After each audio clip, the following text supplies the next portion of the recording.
last time I looked at making some basic links, and if we come in here, we can see the style that I've gone for is what I consider a right-handed link, which means that the left-hand side is facing forwards, the right-hand side is towards me.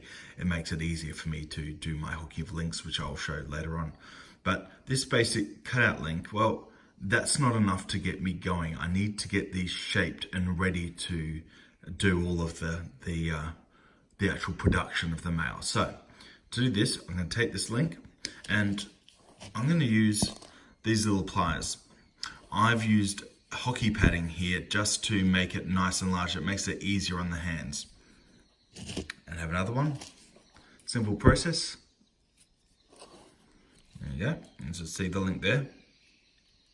Alright, what I do is straighten it up so that way they're touching.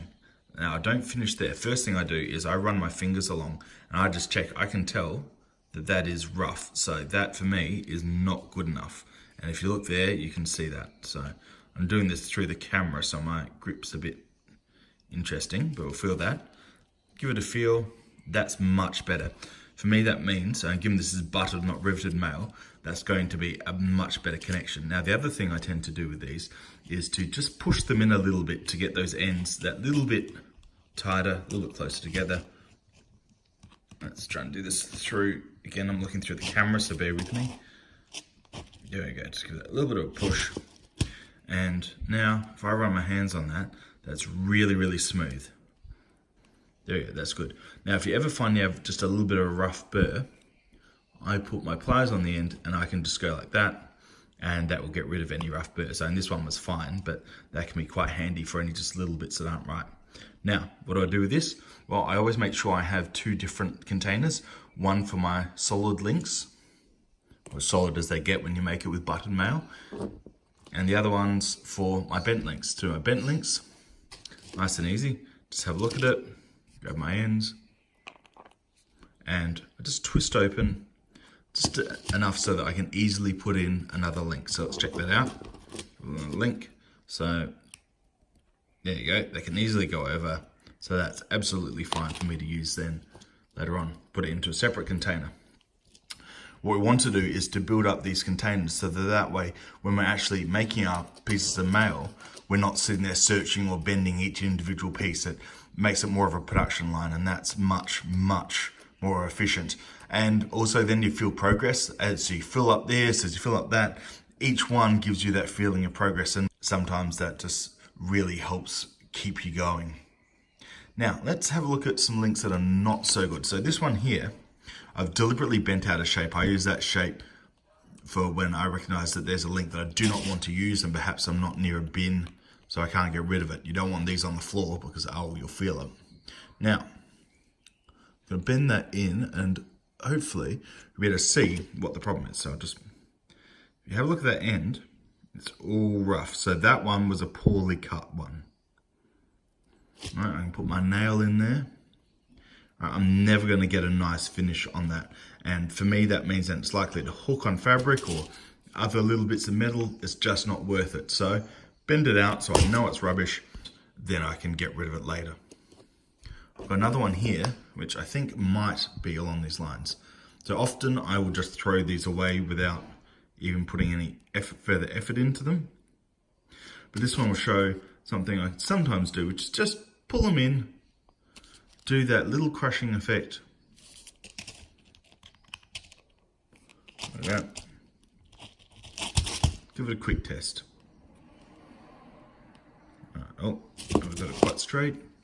No, it is. But run my finger and I just feel that rough edge. It's never going to be good. Right? I'd much rather get rid of that and have nice links. Right? Yep. Throw it away. Get rid of that. Right, so come back in again.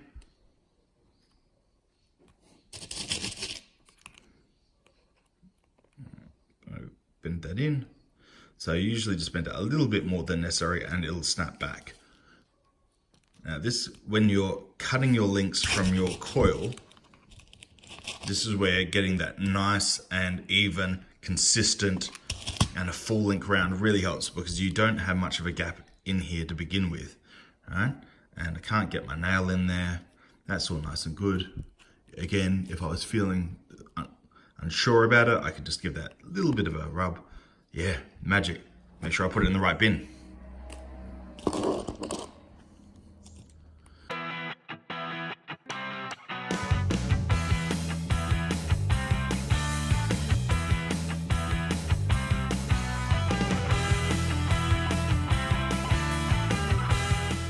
What I've also been doing, and this is probably a good chance to see whether it's actually worked, is to see whether or not I actually reduce some of the that angled line from the cut. Does this actually bend them in a little bit and get rid of some of that? So let's have a look. It does a pretty good job. Now, if you bend it out of shape, and this one's a little bit iffy. Again, I wouldn't say this to everyone, but you can always just give that a little bit of a bend back in and just feel that you've got your nice round shape in. That one's pretty good. So it's sort of speed I normally do it at. Well, let's see how we go. I imagine I do this a lot slower than other people, but my mail feels to me a little bit like liquid silk. And it's that nice edging, that nice link fitting that helps get there.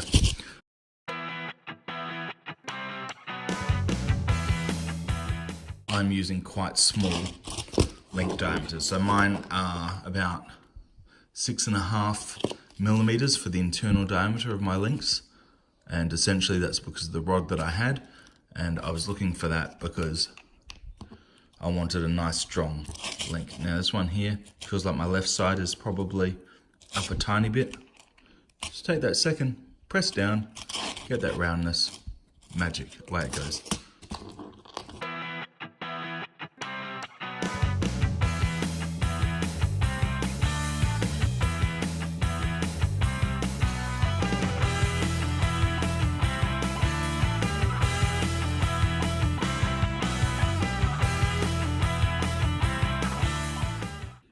Great. So when you fill them up, each one, then the next stage is to make the mail, and so that's what we'll look at next time.